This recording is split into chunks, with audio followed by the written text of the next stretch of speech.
Assim que voltamos para mais uma entrevista aqui no Congresso Espectro 2025. E agora estamos com a Kátia Oliveira. Seja bem-vinda ao nosso Confcast.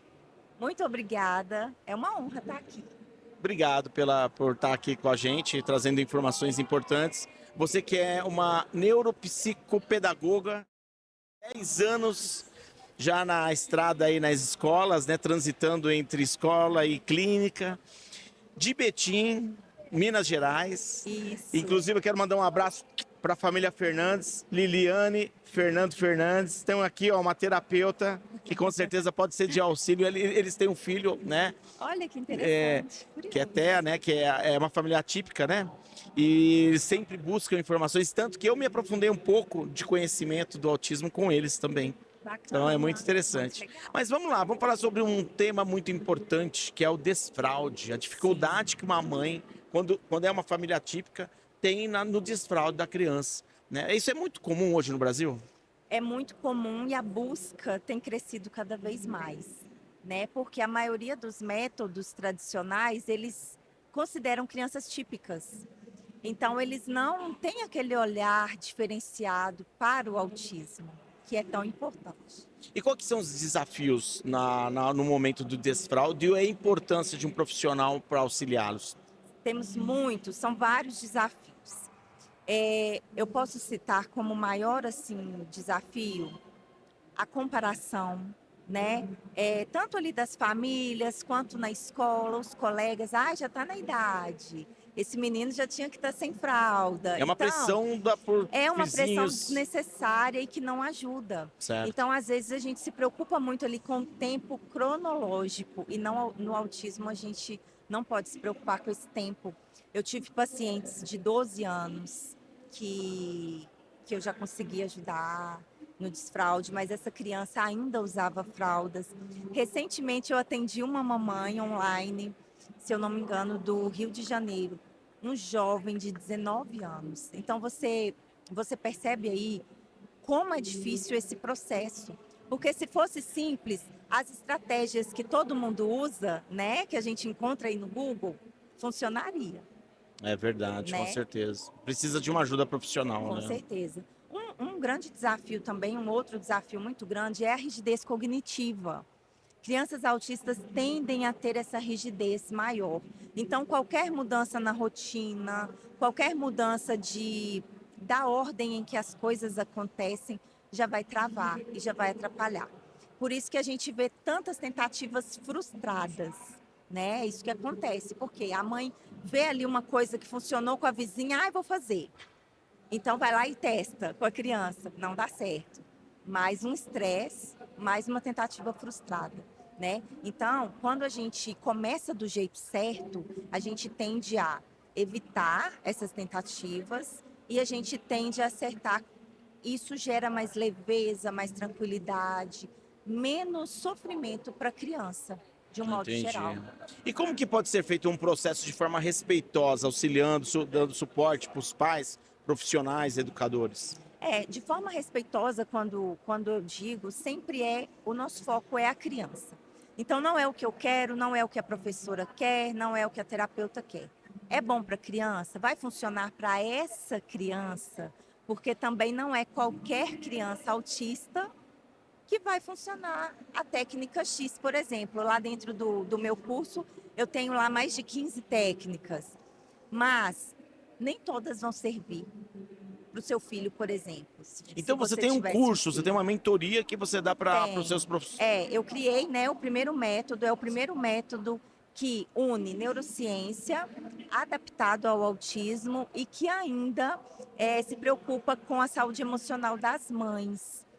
Lá dentro eu tenho uma trilha só de ferramentas para as mães lidarem com a culpa, com a frustração. Com o e o seu curso, ele é vídeos gravados ou é algo presencial? São aulas gravadas. Aulas gravadas. Sim. Sim. E aí a gente que tem a parte também teórica. Isso. Não, o curso Aulas Gravadas ele é bem prático. É bem prático. São aulas curtinhas ali com as técnicas, porque eu ensino ali em cada aula porque funciona, né? Então tem ali a fundamentação da neurociência e tem a prática.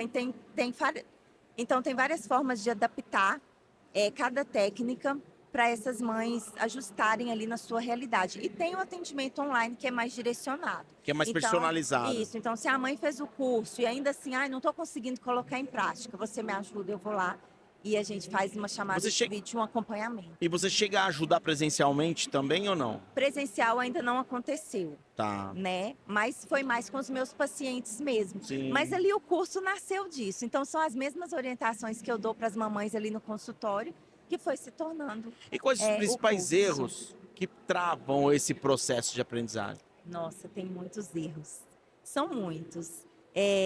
Eu vou citar alguns e o mais importante e o mais sério. Erro número 1, sentar a criança no vaso. Forçar. Assim, essa é uma forma sopetão. desrespeitosa, né? Forma desrespeitosa. Por isso que você comentou sobre tem forma respeitosa e desrespeitosa. Tem. E,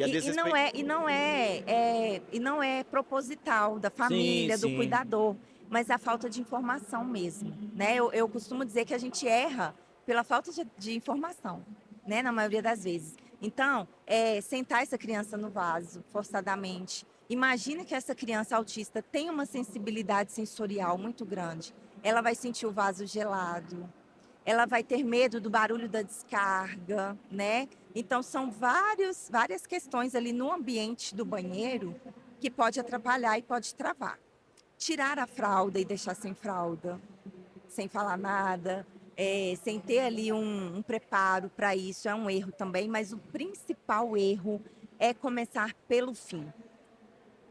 Começar pelo? Pelo fim. Pelo fim? É o maior erro. Sabe como que a gente começa pelo fim? O que seria começar pelo fim? Imagina uma pirâmide. Na base ali da pirâmide vem o desenvolvimento biológico, que é identificar a vontade de fazer o xixi, que é perceber a barriguinha mexendo, né? No meio da pirâmide vem o desenvolvimento motor, que é ir até o banheiro, caminhar, tirar a roupinha, sentar no vaso, pegar o papel. Tudo isso demanda habilidades motoras. E o topo da pirâmide, desenvolvimento cognitivo, que é perceber o porquê de tudo isso, que é saber o que fazer, onde fazer e por que fazer. A maioria dos métodos, ele começa pelo fim. Então, ele exige da criança um desenvolvimento cognitivo muito grande quando a base não está fortalecida. Então, é isso que eu venho trazer. O fortalecimento dessas habilidades sensoriais, dessas habilidades biológicas e motoras, para quando chegar no cognitivo, aí eu posso exigir dessa criança, exigir que eu digo, cobrar, né, mais um pouquinho o entendimento, porque ela vai estar pronta para fazer, né? Imagina a mesma coisa. Imagina eu exigir que você corra uma maratona se você nem anda ainda. Não adianta. Né? É justo? Tem que saber o passo a passo. E aí é desrespeitoso. Obedecer. Né? Entendi, né? Interessante. E aí é desrespeitoso. E por isso que é importante buscar um profissional que entenda do assunto, que pode auxiliá-los, né? Que sabe exatamente a metodologia correta. É muito importante. Inclusive, eu tenho tido, graças a Deus, muitos depoimentos, muitos feedbacks positivos, não só de crianças autistas, mas também de outros transtornos, né? O TDAH, o T21, porque todos vão valorizar ali essa mesma ordem, essa mesma sequência do desenvolvimento biológico, motor e cognitivo. Então, quando a gente cria essa rede, essa pirâmide, a gente consegue ajudar essa criança a desenvolver da melhor forma. E hoje existem algumas ferramentas práticas que ajudam na eficiência, né, nesse processo? Existem sim. A neurociência ela já explica, né, que a criança aprende por imitação. Qualquer criança. Mas a criança autista aprende mais. Então, a gente precisa de treinos cognitivos, de repetição, de muita repetição e muita paciência. Então, a gente vai fazer treinos cognitivos na rotina dessa criança. Então, ela precisa ter uma rotina, primeiro, alimentar, para poder regular o intestino dessa criança. É importante, né? Ela precisa ter uma rotina de quando vai ser o momento de ir no banheiro, como que é, onde que fica a fralda, onde joga a fralda. Entende que precisa ali do desenvolvimento motor até para jogar o papel no lixo? É verdade, com certeza. Às vezes, até para relacionar o banheiro como o local certo de fazer as necessidades. Por quê? É muito comum eu receber muita criança que aí eu vou perguntando à mãe. Ah, tá, mas onde acontece esse momento de tirar a fralda? Ah, não sei, onde a gente tiver. Às vezes a criança está em pé comendo, estou tirando a fralda, é no quarto, é na cozinha. Não, não, não, não. A gente Não precisa pode. relacionar esse momento ao banheiro, porque senão ela nunca vai dar aquela função, é ali que é o lugar certo, né? A mesma coisa acontece, até uma curiosidade aqui, na transição. Existe um mito aí do piniquinho, né? Então muitas mães ficam, o que eu faço primeiro? Levo no vaso, coloco no pinico? Eu particularmente não recomendo o pinico, principalmente para crianças autistas. Por quê? São 2 trabalhos. Então primeiro você ensina a criança a fazer no pinico e ela é muito literal. Então para a gente trocar aquele hábito depois é mais difícil por Entendi. conta da rigidez cognitiva. Então tem que ir direto pro vaso mesmo. E aí depois a gente tem que trocar do pinico para o vaso. É Outra outro transição, processo. é outra mudança de rotina, é outro processo, né? E é mais sofrido. Então E quando você sair? E quando não tiver o pinico, né? É verdade. Então a gente tem que pensar em tudo isso, fica mais fácil, né? Entendi. É claro que tem casos que a gente recomeça do jeito certo. Mas o melhor mesmo é já começar do jeito certo, porque aí você evita frustração, você evita tentativas que não deram certo, a criança fica mais estressada, a mãe fica mais sem paciência. Então, quanto antes começar do jeito certo, melhor. Cátia Oliveira, muito obrigado por tanta Imagina. informação relevante. Com certeza as mães necessitam muito desse auxílio. É importante saber, o público saber que existe, né, ferramentas profissionais para auxiliar nesse processo e que existe processos desrespeitosos, existem cuidados, né, que pode afetar, pode ter um trauma na criança e de repente atrasar ainda mais, né, o processo. Com certeza, com certeza. Muito Eu agradeço. Foi uma honra estar aqui. Muito obrigada. E boa viagem de volta e 2026 estamos de novo aí. Se Deus quiser. E tem um spoiler aqui. Vamos dar um spoiler então. Spoiler do livro do Dr. Tiago Castro.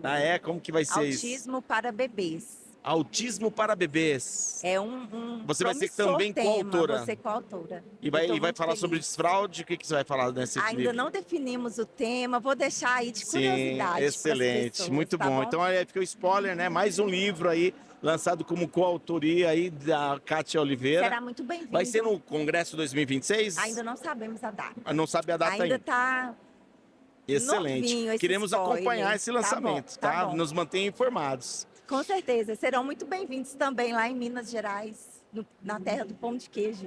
Com certeza, Betim. Manda um abraço lá para todo mundo. Pode Lá deixar. eu tenho muito carinho para essa cidade, principalmente por ter essa família que eu te comentei no início, né? A família Fernandes. Tá bom? E boa viagem de volta. Assim finalizamos mais uma entrevista aqui no Confcast, no Espectro 2025.